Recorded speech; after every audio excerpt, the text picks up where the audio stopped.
Okay, great. Well, I think we'll get started there and let people continue to filter through. Welcome to everyone joining on Zoom or tuning in via YouTube to today's launch event. I'm Oliver Hannay. I'm the managing editor here at VoxDev, and we are really excited to be joined by the senior editors of our newest VoxDevLit on sanitation infrastructure. Today we have Britta Augsburg, who is the associate director at the Institute of Fiscal Studies. Andrew Foster is a professor of economics and also a professor of health services policy and practice at Brown University. And we have Molly Lipscomb, who is an associate professor of public policy and economics at the Frank Batten School of Leadership and Public Policy at the University of Virginia. Sanitation infrastructure plays a critical role in improving public health and well-being, yet across the world, nearly 1 in 5 people still lack access to basic services. And in today's session, we're going to hear from our senior editors about the key takeaways from their systematic review of economic research on the welfare impacts of sanitation investments and of the effectiveness of various strategies that look to expand coverage. If you have any questions throughout, please use the Q&A function on Zoom where you can ask your own questions or you can vote on other people's questions that you would like to see answered. And without further ado, I'm going to hand over to Andrew. All right. Well, thanks very much for your interest here. Let me just say a few words about sort of how this came about. I serve as the editor-in-chief of the Journal of Development Economics, and Britta and Molly came to me and with a suggestion of doing a special issue, and it struck me at the time that it was actually a fruitful time to do that. I think that over the last 5 to 10 years, there's been a lot of investment in certain types of sanitation systems, and many of them have been, or some of them have been implemented with a desire to sort of look at effects through randomized trials and other kinds of implementation. And so this is sort of new literature was showing up at the journal, and when that starts happening, that strikes me as a good time for a special issue. So I was very happy when they approached me on that particular issue. So this is not just a review, of course, of those particular articles that were part of that special issue, although those are available in the journal, but a broader look at this literature. And obviously, this is not a new topic. There have been many studies in the past on sanitation infrastructure attempts to synthesize, but as suggested, I think there are some new takes, and I think that we want to emphasize those in this short session. So if you'll move to the first slide, I think.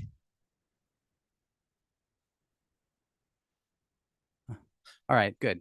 Okay, so as Oliver mentioned, that this is still a big issue. I mean, the world is developing. There's sort of a lot of discussion about rising poverty, but lack of quality sanitation infrastructure is kind of a critical issue, especially the case in sub-Saharan Africa, as is evident from this particular map. But there are other parts of the world, some in Latin America and also in South Asia, where access to infrastructure is still very poor. And of course, it's very unequal. Some areas have quite good sanitation infrastructure within countries, but other areas are largely left out. To get some sense of this, we can kind of look at some of the differences that we see across different regions, and in terms of how sanitation is managed. And so this graph sort of shows rural and urban. Obviously, the urban areas are more likely to have basic quality sanitation than the rural areas. And within sort of within each region, we can see Africa is sort of standing out, but there's a sort of fairly large fraction, 25-30% of open defecation in sub-Saharan Africa, and then a sort of unimproved various kinds of sanitation facilities are also quite pronounced, and limited ones somewhat so. So the main point of sort of this is that there are real differences both across urban and rural regions, across continents, but also there's a lot of variation within any given setting that needs to be considered in thinking about both the consequences of interventions as well as the as well as where investments need to be made. Now, of course, one of the kind of key questions that arises when one thinks about sanitation, although not the only question, is the extent to which poor sanitation has consequences for human health. And obviously, this is not a graph of consequences. There's nothing causal about this graph, but does sort of emphasize that diarrheal disease particularly mortality from diarrheal disease, is a really important element. And it's distributed in roughly the same places where poor sanitation is. Again, that's not, nothing causable about that. Some of it reflects the sort of disease environment in those regions. But I think one of the key questions arises is to what extent does sanitation infrastructure, to the extent that that investment is both successful in being implemented and in being used, whether that reduces mortality in a substantial way. And so this is just to raise that issue. Now, of course, one of the key issues here is that sort of income is really important, related to the quality of sanitation. Better off countries are able to implement all kinds of systems that support good quality wastewater treatment.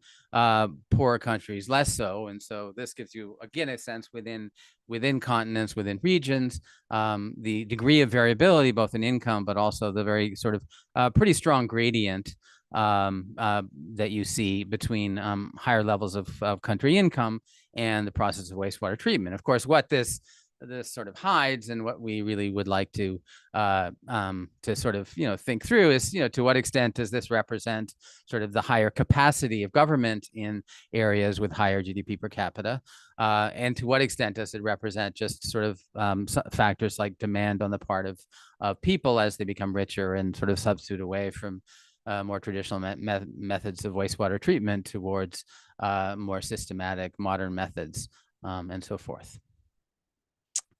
Okay, so what do we want to sort of talk about here? Well, we're going to just kind of go through. Did you want to switch to Britta? Do you want to pick it up from here? I can take over. Thanks, Andrew, for setting the scene. So I'll briefly talk you through how we set up the rest of this talk. So it'll be basically in two parts.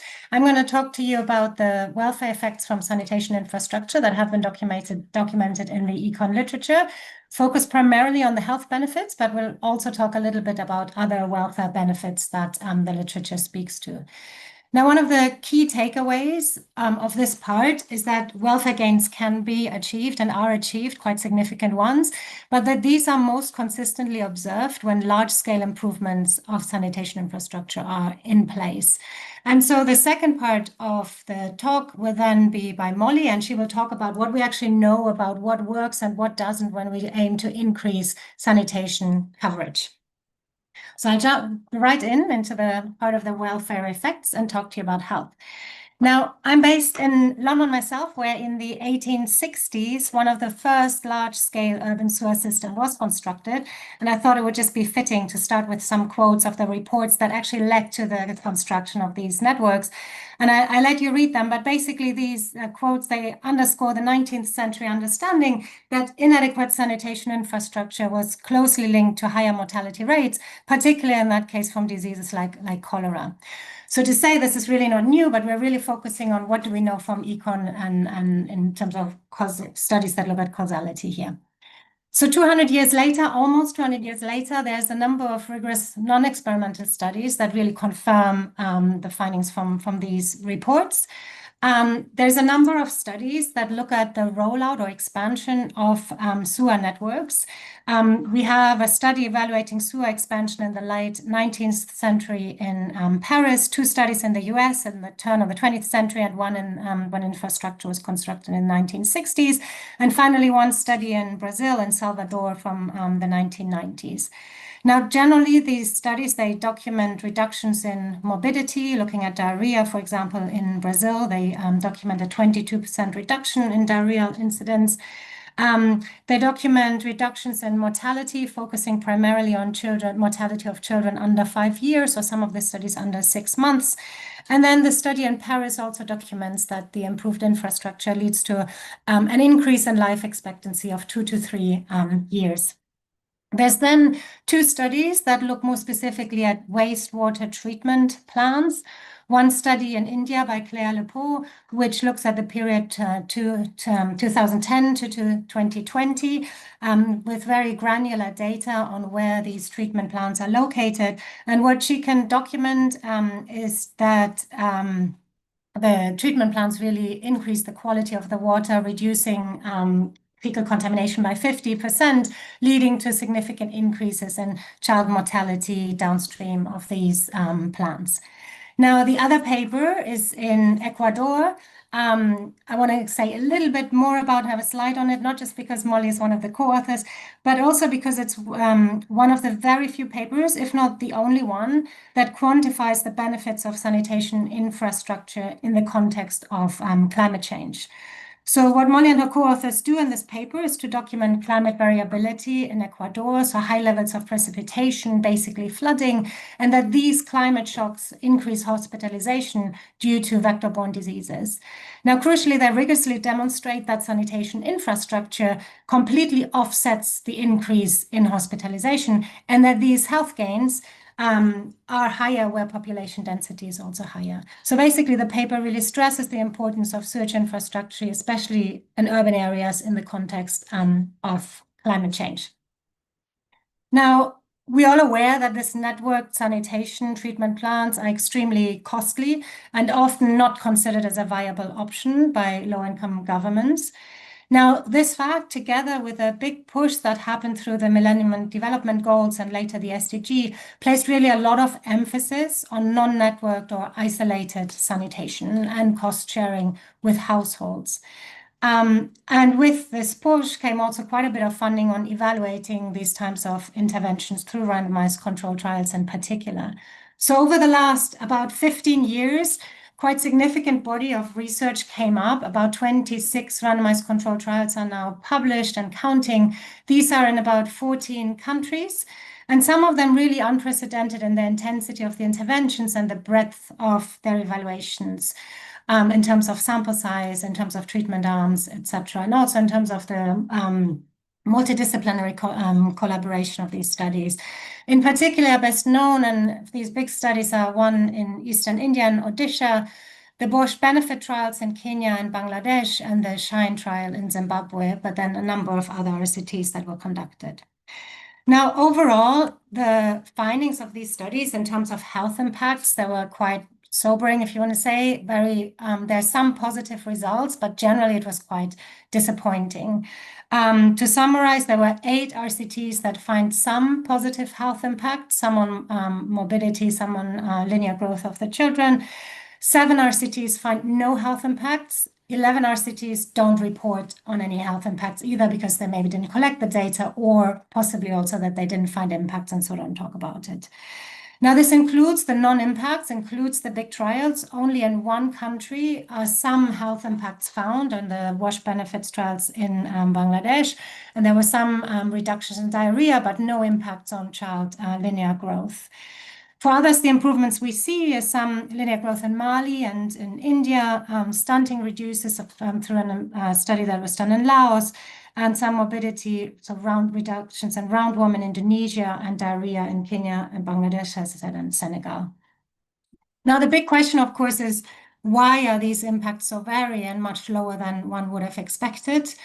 Again, we're not the first to discuss this, but we're going to 4 areas and highlight what the econ literature has contributed to these discussions. So the first one is on measurement, where basically a lot of discussion is happening on whether the right measures are being taken, whether they're taken properly in terms of measuring child health, whether they're taken at the right point in time, whether sample sizes are large enough to detect the impacts, etc. So while maybe some of these discussions are really worth having for some of the studies in general, they're really quite rigorously conducted. And for example, the WASH benefits trials, as I said, they were unprecedented in how they were powered to detect pretty small impacts and still get null effects for most of the outcomes. So the second area we discuss, and is probably the key one to highlight, is the continued exposure to fecal contamination due to inadequate coverage. So the argument basically goes that health impacts are nonlinear in sanitation coverage, so that as long as there's still a significant % of the population still contaminating the environment, health gains cannot be achieved. And there's now some evidence through a study that basically makes use of the variation that is seen in the RCT, pulls together data, and can kind of point to where these impacts can start to appear. It's a study by Lisa Cameron and co-authors, and basically what they say that health impacts tend to materialize only when coverage of 50 to 75% is achieved in terms of households owning sanitations. A third area is on the interventions themselves that are being evaluated through the randomized controlled trials. Generally, most of the RCTs evaluate awareness creation campaigns in some form or other. And as we will also discuss later, is that it really doesn't seem that lack of awareness of benefits of sanitation is one of the key drivers of non-uptake of sanitation.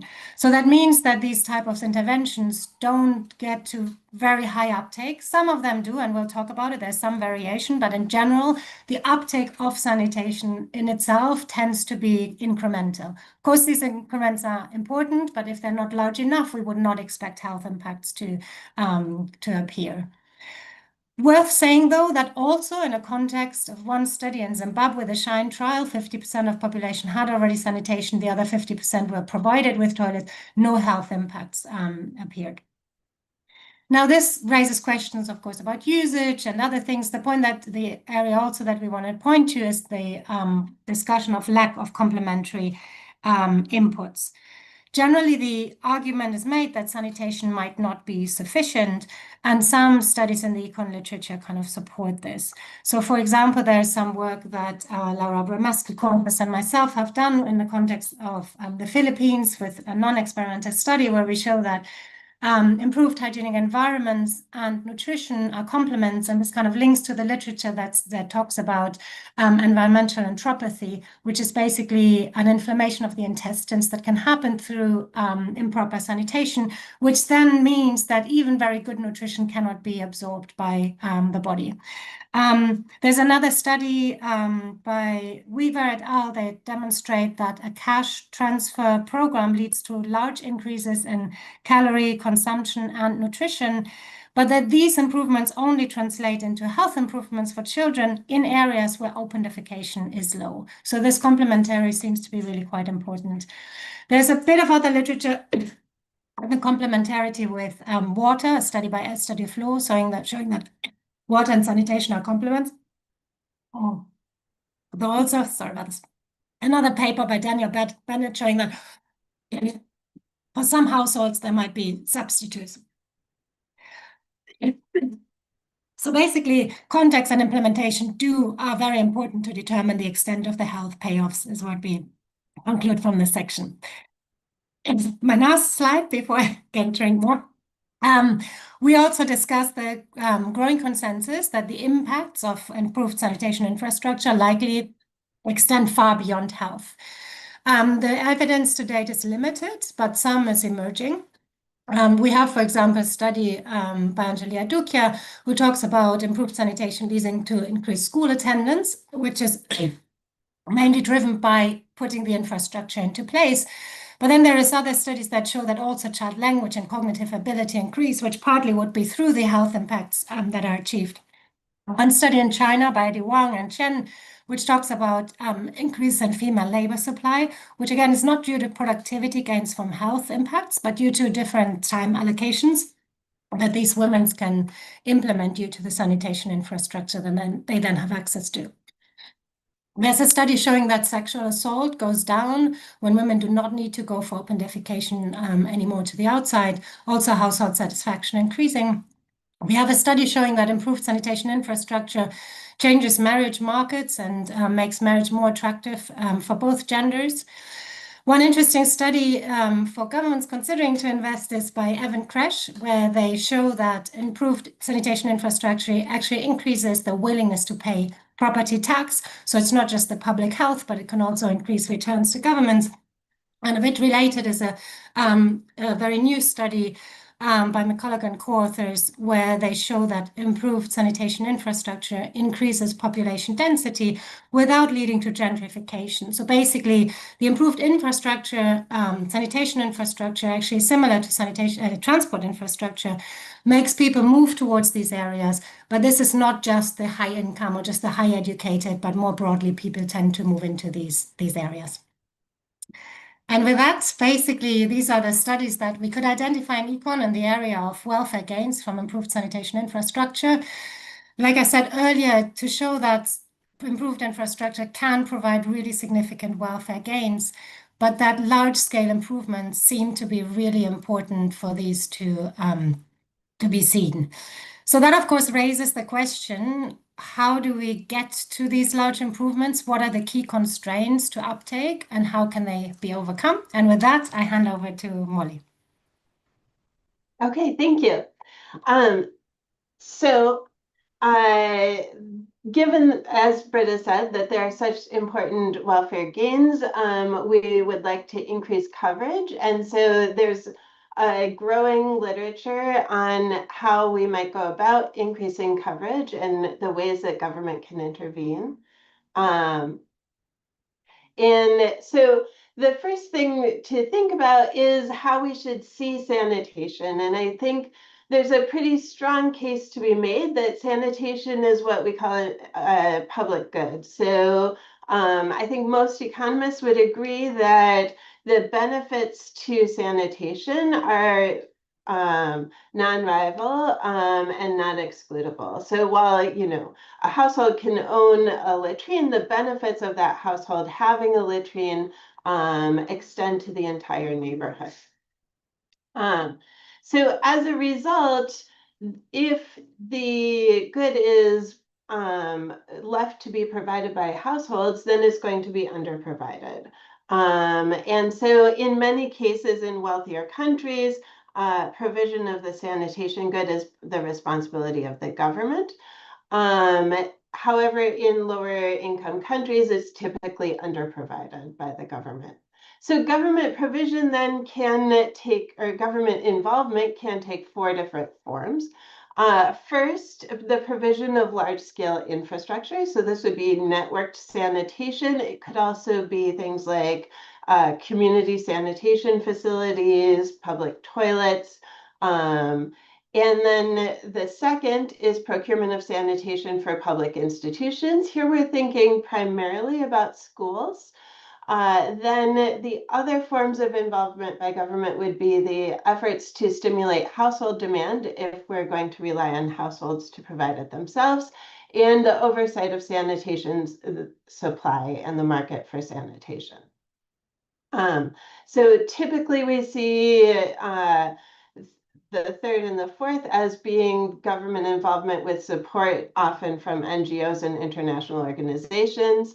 While the first and the second may be more directly the government itself.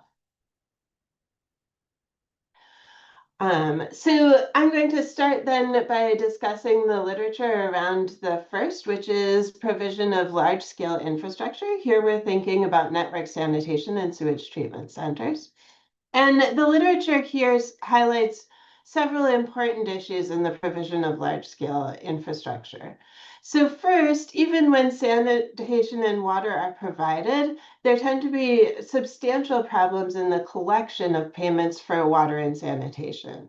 So in many cases, expansion is not profitable for the utility because of problems in collecting payments. So the Colville et al. Paper shows that an information campaign and discussions with homeowners really have very little impact on payments.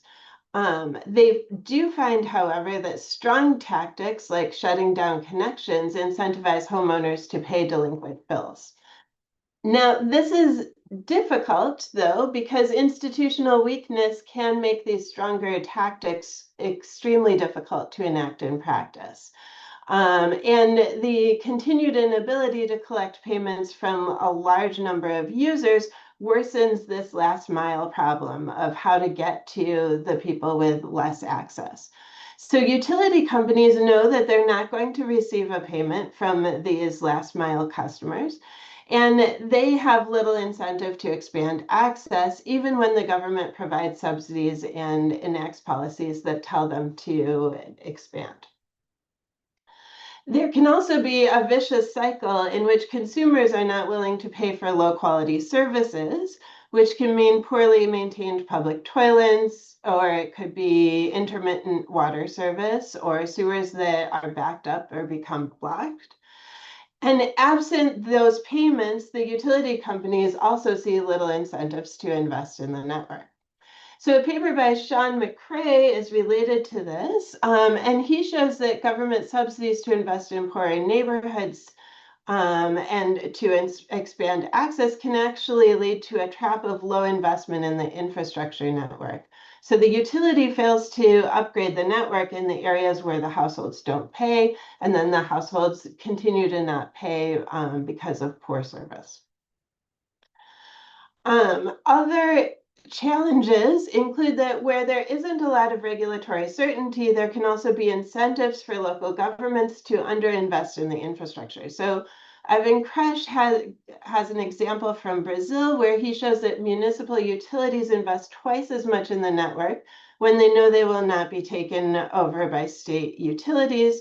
Kresh and Snyder also show that political economy factors can lead to underinvestment in municipal utilities.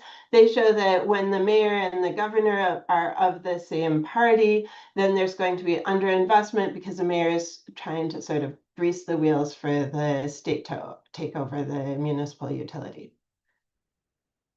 Finally, there can be issues with poorly managed construction projects. Bencolari shows that in Peru, infrastructure projects in which the construction was sort of not well managed left safety hazards that actually led to death of children because of the incomplete construction. Okay. On the other hand, in happier news, we do see some evidence in the literature that there are useful solutions. So there isn't a lot of literature on solutions, but a paper that I worked on with Josh Deutschman and Jared Garz and Jean-Francois Hood and Laura Schechter shows that privatizing sewage treatment centers in Dakar, Senegal led to increased legal disposal. And in fact, the use of the centers increased by 75%. So this is a huge improvement in the disposal of sewage waste. Sanitation workers cited that they had to spend substantially less time at the centers, which is why they were going more often before they had to sit in line for long periods of time. And the market prices decreased by 5%. Diarrhea rates also went down by substantially in Dakar relative to other secondary cities in Senegal. Then regulatory certainty in Brazil also increased the likelihood of investment in this paper that Evan Kresh wrote that I already discussed. Okay, so another function of government then is to procure sanitation facilities and particularly wash-in schools. And we can see that in lower income countries, the level of sanitation in schools is relatively poor.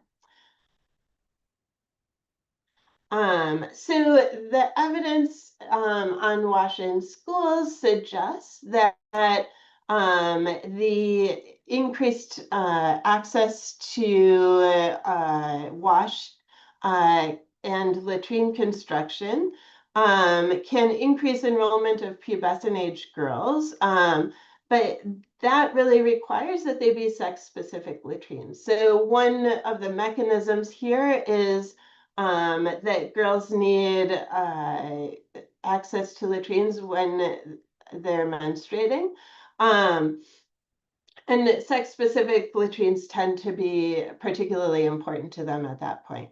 However, Adukia finds that these latrines are important even for the primary prepubescent age girls and boys as well. And she finds higher enrollment for these kids when they have access to latrines. She does not find impacts on test scores. On the other hand, McCoors, Rueda, and Webb show that a bundle of interventions for schools on sanitation in Madagascar leads to improvements in test scores. They don't find the impacts on attendance or health. And then a final paper by Gao et al. finds that increased provision of toilets in schools reduces the incidence of child rape, and that children are safer when they don't have to look for places to relieve themselves. So one might expect this evidence to suggest that there would be a strong latent demand for sanitation in schools among households. However, some less optimistic evidence is from Alakulov et al., which shows that a transparency intervention discussing with households and providing information to households about the lack of sanitation in the schools had really no impact on sanitation in the schools. So it may be that households already know that there's a poor level of sanitation in schools. They may feel there's other important priorities, or they may feel there's nothing that they can do about it. So I'm going to let Britta discuss national campaigns to improve sanitation and CLTS, as she has a related paper. Thank you. Yes, so governments tend to implement national campaigns. The known one or the most used is the community-led total sanitation. For those listeners that might not be aware, basically CLTS aims to eliminate open defecation completely and does that primarily through information and peer pressure and shaming. So the way you can think about it is that someone comes into the village, brings the village population together, talks about the benefit of sanitation, then does a map of the village to see who has a toilet, who doesn't, who goes for identification, where do they go, and then even make a walk and see where the unhygienic places. And with that, trying to trigger change in the situation.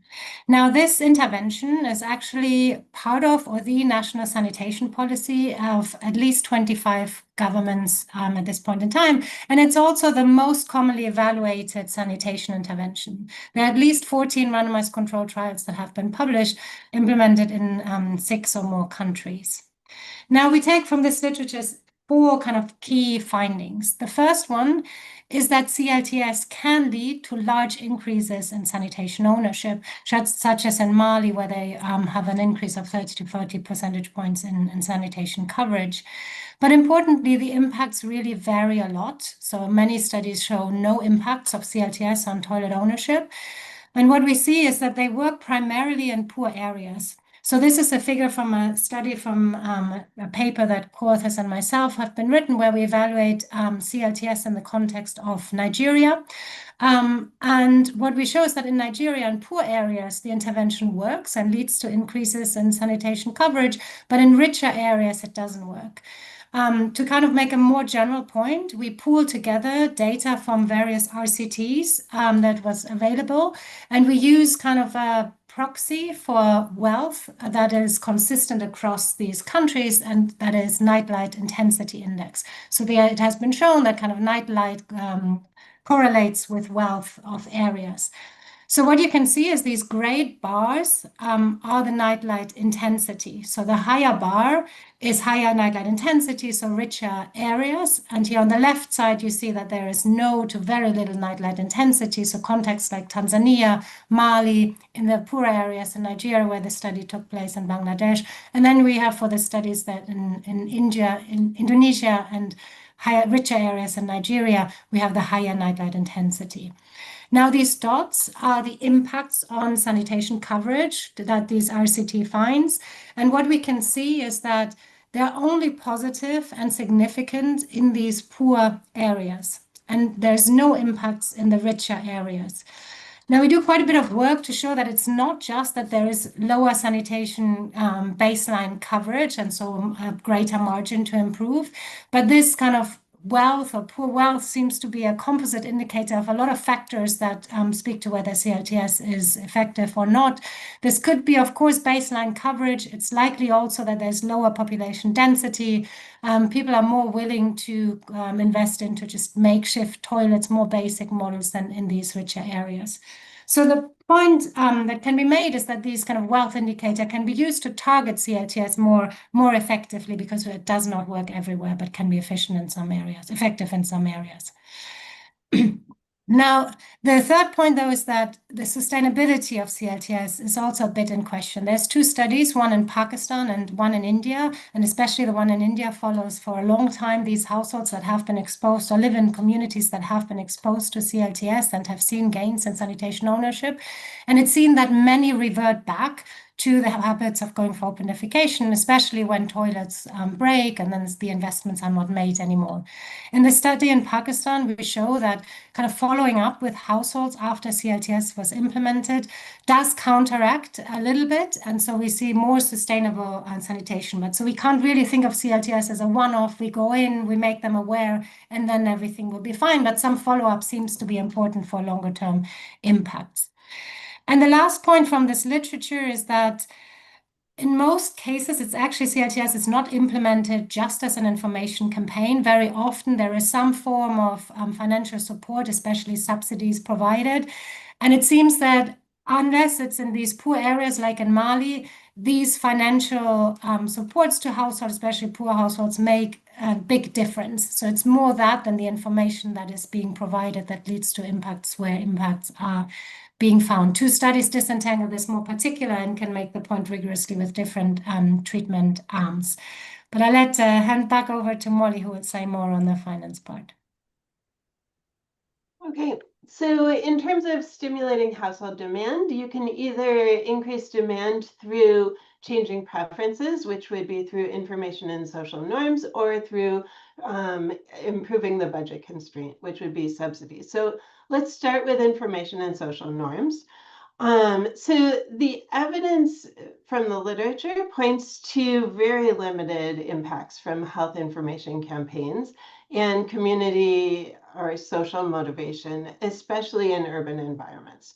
So it may be that households already have the information, or that they don't believe other households care very much about their choices, or that they don't depend as much on neighboring households, especially in urban environments.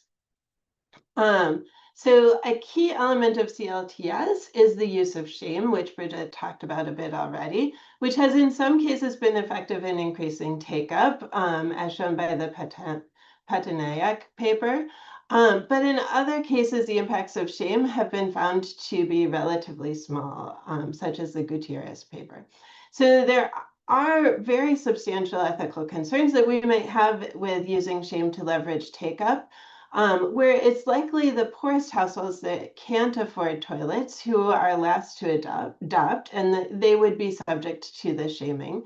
So together with the weak evidence that it's effective, I think the lesson here is that it should be used only with extreme caution. Bakhtiar et al. Use social commitments as a positive version of the social motivation and an alternative to shame. And they find that when that is coupled with subsidies, public commitments increase the take-up and the effects endure in the relatively long run. So that's an alternative that seems promising. While the evidence on the use of social pressure and social norms is relatively depressing, the literature does find relatively optimistic results on social spillovers. So what we mean here is that when some households in a neighborhood receive improved sanitation, other households have increased willingness to pay for sanitation. So this goes along with the nonlinear impacts on sanitation that Britta was discussing earlier.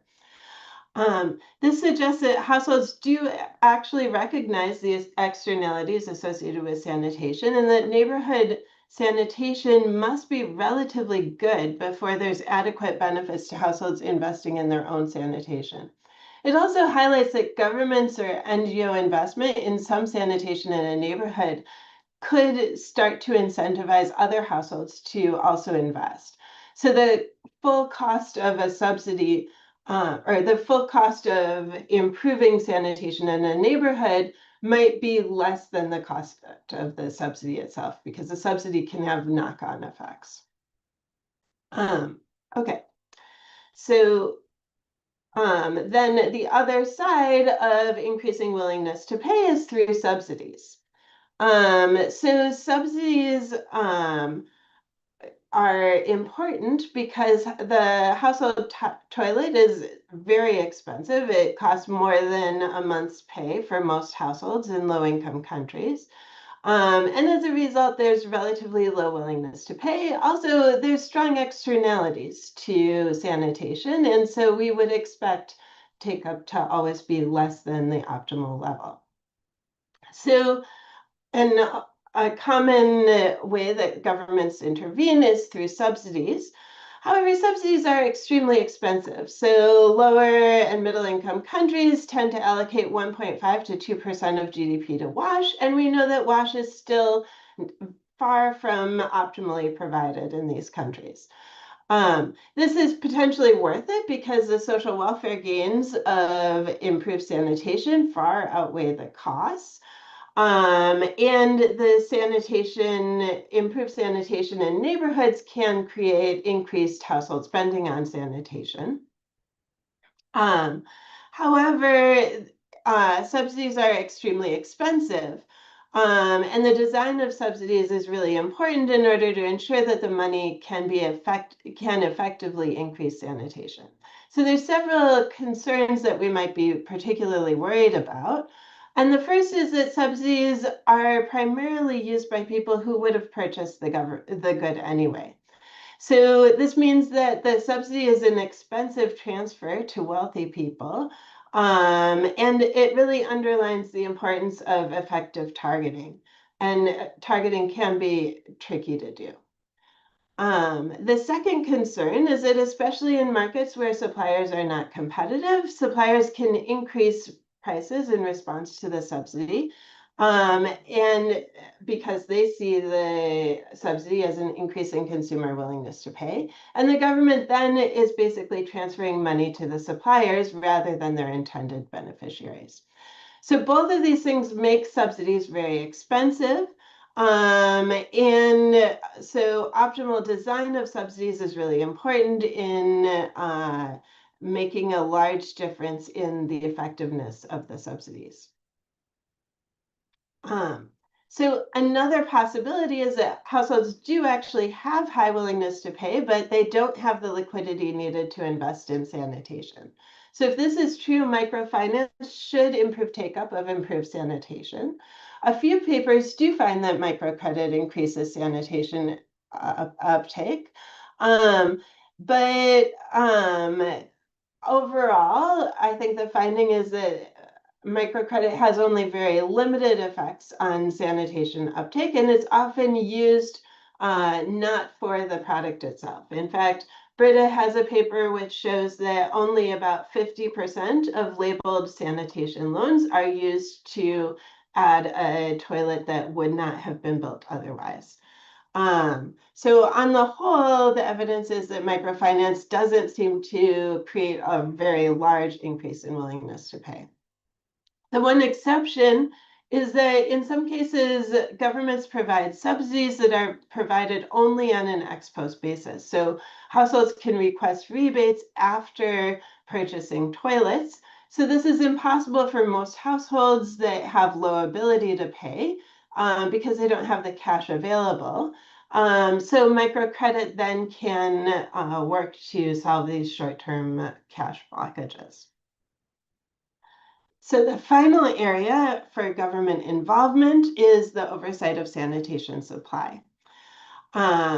Even when households want to invest in sanitation, they may not be able to find affordable options. And this may be because the options offered are offered above marginal cost.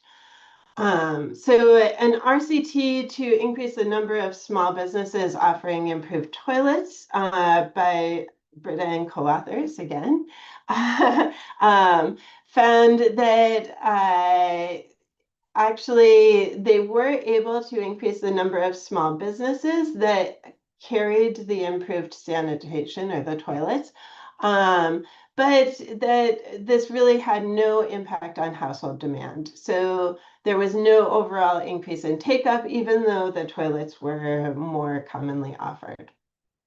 On the other hand, many sanitation markets are known to be collusive, and in some cases, this is even encouraged by governments in the sense that they encourage associations of small businesses in the sector to work together and formalize. And in some cases, they offer priority procurement to the associations that they create. So we show in Senegal that collusion in the market has a very substantial impact on prices and reduces take-up. And that even when we run procurement auctions to reduce collusion, we get some reduction in price, but the collusive companies are still able to maintain somewhat higher prices, which ultimately reduces take-up in welfare. So I'm going to then turn it back to Andrew to conclude and discuss potential further avenues for research.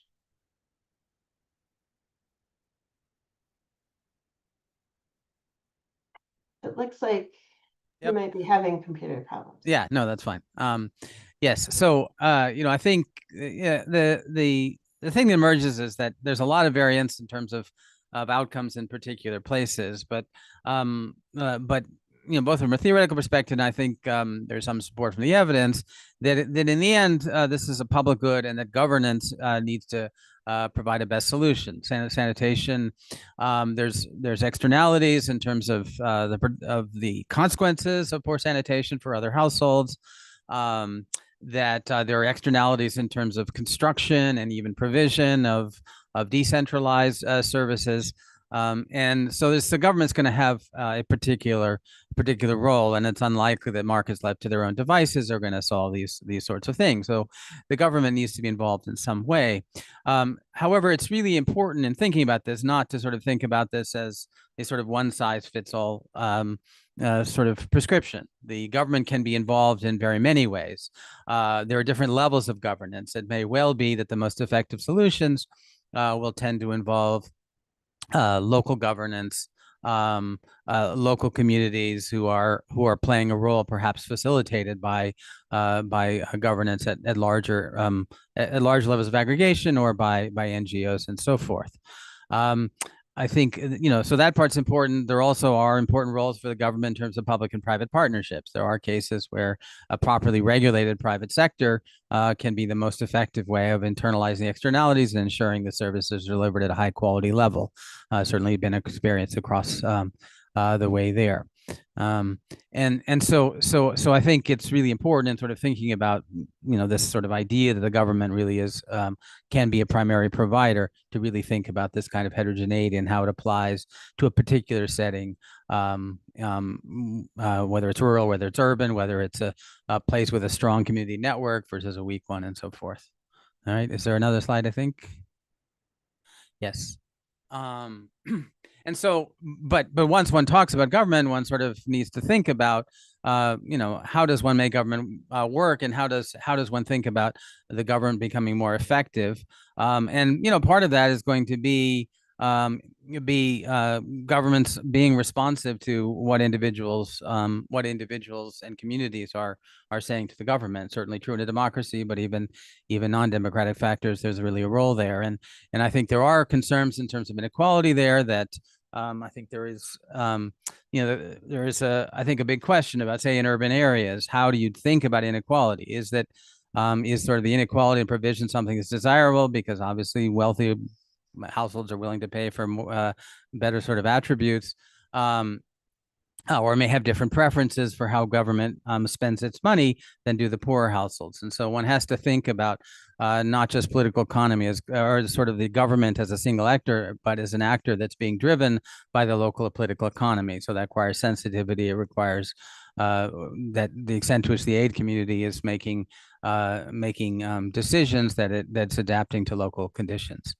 So I think the key thing is to really understand what cost-effective governments look like. So procurement cost reduction strategies, there's one needs to think separately about the installation of capacity versus the maintenance of that capacity. One needs to think about what kind of, whether one wants to involve a sort of a series of subsidies. I think the complexity of subsidies is that if each household's making an individual decision, it's difficult to get to the sort of herd immunity or the sort of herd level of adaptation. Importantly, to think about complementarities, that sanitation in some sense needs to be a mindset as much as it is a particular facility, right? That thinking about how you care for your food and how you care for your water is going to be equally as important as whether you have a toilet in your household. And so that needs to be thought through. We mentioned the level of governance issues and also the importance of market failures.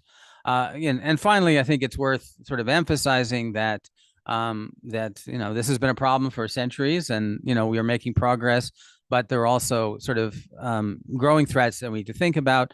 Certainly, the treatment of sanitation and climate issues are of central importance, particularly given the very large fraction of urban areas that are in pericoastal regions where the sort of ability of the sewer system to handle sort of floods and large downflows turns out to be a critical issue. It even was in my own city of Providence 10 years ago.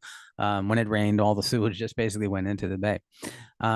So it's really important to think about how climate change will change these sorts of things. And also just to think about how the sort of globalization attitudes towards households, the use of household toilets can change over time, and we can accommodate that in various ways. And finally, just the last point, that sort of higher urbanization, population density means that some of the solutions, the more decentralized solutions, individual septic tanks and so forth, need to be rethought as there's more migration towards cities, and cities become a larger issue in most low-income countries. So let me stop there.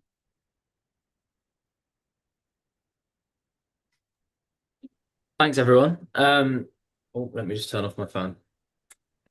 So we've had a couple of questions for initially that I'll just pose to you guys, and then if anyone else has any questions they'd like answered, then please do send them through.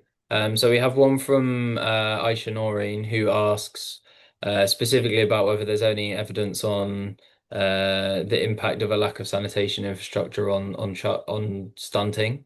Thomas Timberg has asked whether there's kind of any data or research on the almost universal provision of piped water in Uttar Pradesh, India. And then I'll give one third question and then I'll let everyone respond. We have a question from Isabella Montgomery, who asks about whether studies look at whether the infrastructure was safely managed.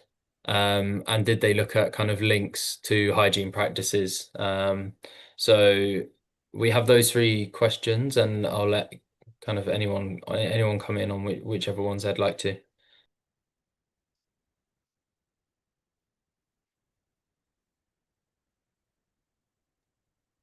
You can take the first one. So generally, the evidence is more on, if sanitation infrastructure is improved rather than the impacts of open defecation.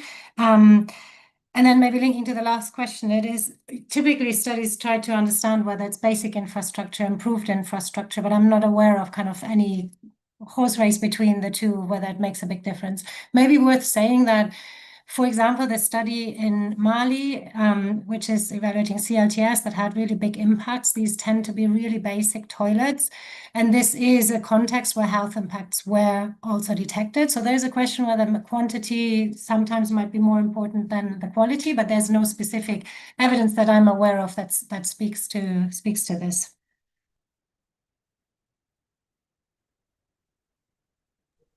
I would add that on stunting, there is a paper by Lisa Cameron et al.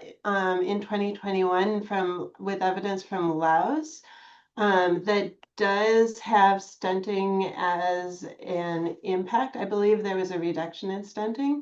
Also, there's a paper by Pickering et al. In 2015. I think that was in Lancet that does find an impact on stunting. Do you mind repeating the second question? I'm sorry, I missed when you I can repeat it. So Thomas Timberg asked whether there's kind of been, if there is any data or there has been any research on the almost universal provision of piped water in Uttar Pradesh in India, Indian villages in Uttar Pradesh.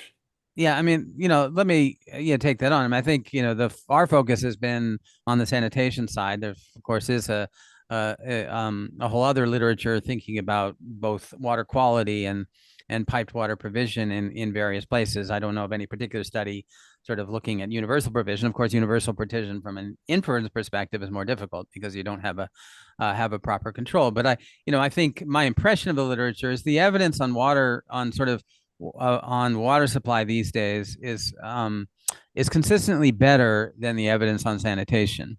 in the sense that that these public investments producing various kinds of benefits. Michael Kramer, for example, has a very interesting meta study that incorporates multiple sources of water, chlorinated water in particular, and looks at mortality, and I think provides some quite compelling sets of results. Obviously, the externalities associated with water provision are much less complicated. It's much, most of the benefits are internalized by individual households. And sanitation is, I think, a much more complicated thing. With that said, there is at least a belief, although I don't think the evidentiary basis for this is weak, that these things are highly complementary, that both in terms of producing the infrastructure necessary to provide sewage and producing the necessary infrastructure to produce water, those may be partly complementary, but also in terms of what I suggested earlier, that you need a sort of sanitation mindset to sort of take hold, and that might involve both better quality water and better quality sanitation. So that kind of becomes a sort of a bulwark, as you will, that sort of deals with multiple things at once. As I say, the evidentiary basis is, from my perspective, quite weak on that, but it is an area where there could be more work. Yeah, one exception, maybe just to add to that, is the study on sewage expansion in the US, where they identified that the sewage expansion led to 16% reduction in child mortality. And it was 50% when it was combined with water filtration. So some evidence that this complementarity is really important. Thanks, everyone. Well, it looks like we're coming up to the end of our hour. So I'd like to thank all of our senior editors again for their presentation. We had a couple questions about whether slides and recordings are available. So this a recording of this webinar and then also the slides from this webinar are already available on our website. And I will send an email afterwards to everyone kind of with a link to that, where they can download the full VoxDevLit and also the slides. I also just put in the chat a link to the VoxDevLit webpage, so you can download the full VoxDevLit and dig into it there. So thanks again, Britta, Andrew, and Molly, and thanks again everyone for joining on Zoom and on YouTube. And hope you have a nice rest of your day. Thank you. Thanks, you, Ollie. Thanks to you. Bye. See ya. Bye.